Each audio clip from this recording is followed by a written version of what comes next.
I pulled away from the curb, leaving Molly behind, sitting there in silence. I didn't need to turn around to know she was probably overwhelmed, confused, anxious, drowning in the shock of it all.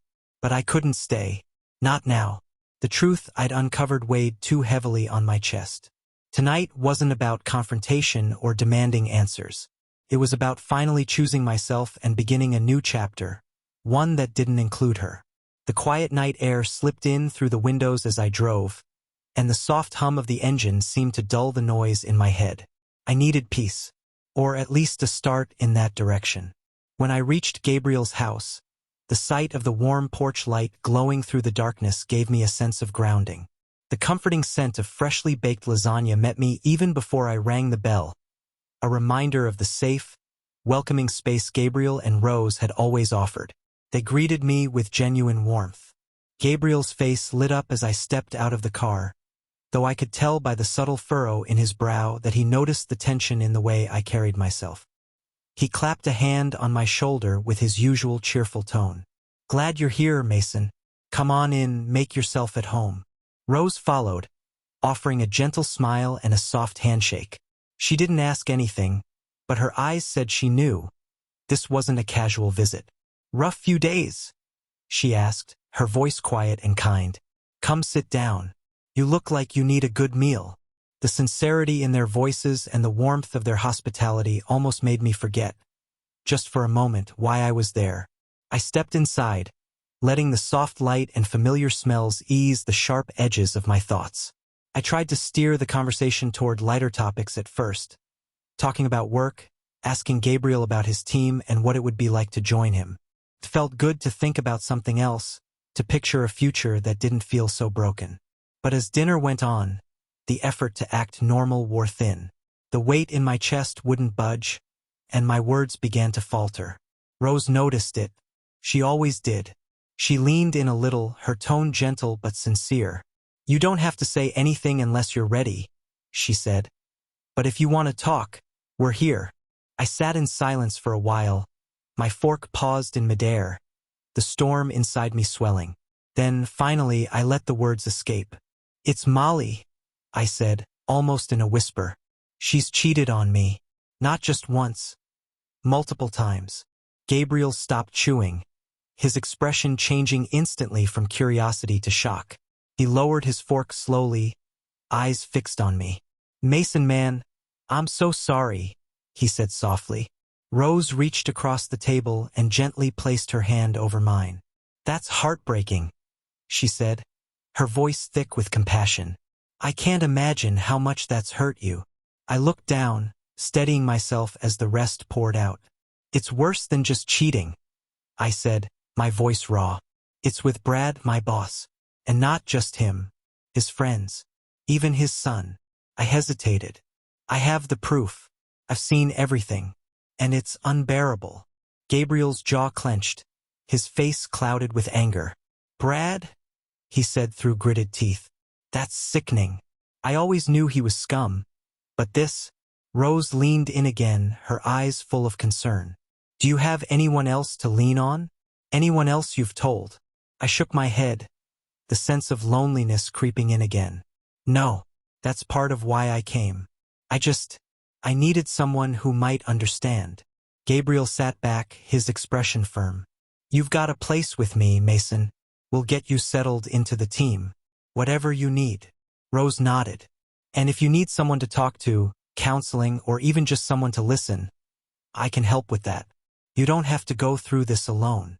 In their words, in their unwavering kindness, I felt something I hadn't felt in days. Stability.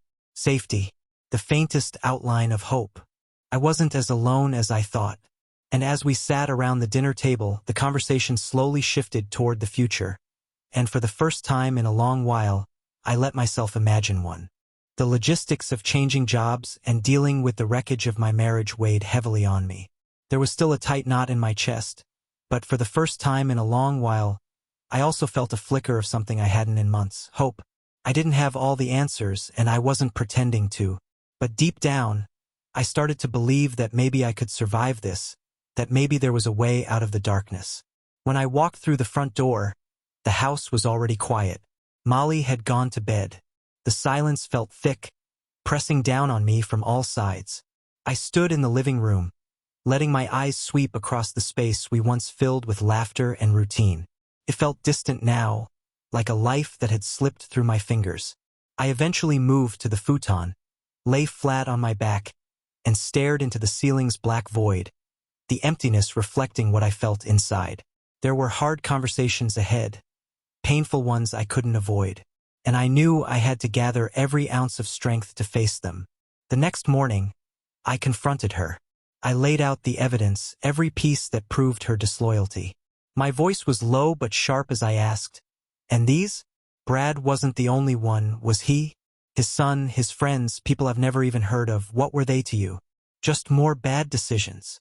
Tears spilled down her face as she murmured, "I didn't mean for it to go so far. It started with Brad, and then it spiraled. I felt ashamed. I didn't know how to stop or face you. Trapped," I echoed, my voice rising with a bitter edge. "You weren't trapped, Molly. You chose this. Every step of the way you chose to betray us. And now you're sorry because you got caught? Because it's collapsing around you?" She covered her face, sobbing uncontrollably. "I know I don't deserve you. I know I broke everything. But I swear I still love you." I slammed my hand on the table, the sound slicing through her words like a blade. "Don't say that," I growled. "You don't get to say you love me. You don't destroy someone you love. You don't reduce them to this broken, humiliated, empty. Love isn't what you gave me. You threw that away when you ran to Brad." She went quiet, her sobs the only sound left between us. After a long pause, I leaned back, my voice lower but just as resolute. "It's done. There's no coming back from this. I'll be filing for divorce. That's final." She looked up, eyes hollow. "What do you want me to do?" "You're going to pack your bags and leave before the papers are served," I told her. "You'll stay away from me, from this home, from whatever life I have left. You wanted him and his chaos? Go live in it." She broke again, body trembling under the weight of what I'd said. "I'll go in the morning," she whispered. I stood, avoiding her gaze. "Good. The sooner, the better." Without another word, I walked away, leaving her alone with the wreckage she created. Upstairs, I sat on the edge of the bed, looking out the window. That's when it hit me like a freight train. This was real. My marriage was gone. The woman I thought I knew had turned into someone unrecognizable. The pain was sharp and relentless. But even as the night wore on, something unexpected crept in. A sliver of relief. I had made a choice.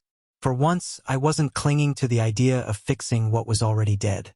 I had taken control. The road ahead was still full of unknowns, but at least it was mine now. The next day, I woke up to a new reality. Molly was gone.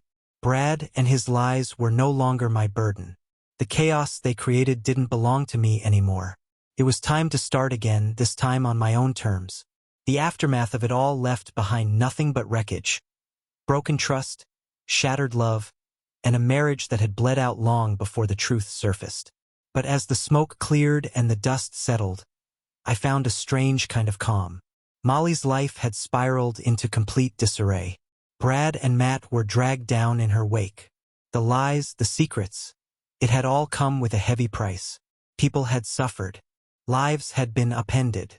And yet, standing at her memorial service, staring down at the finality of it all, I came to a powerful realization. Forgiveness wasn't something I owed her.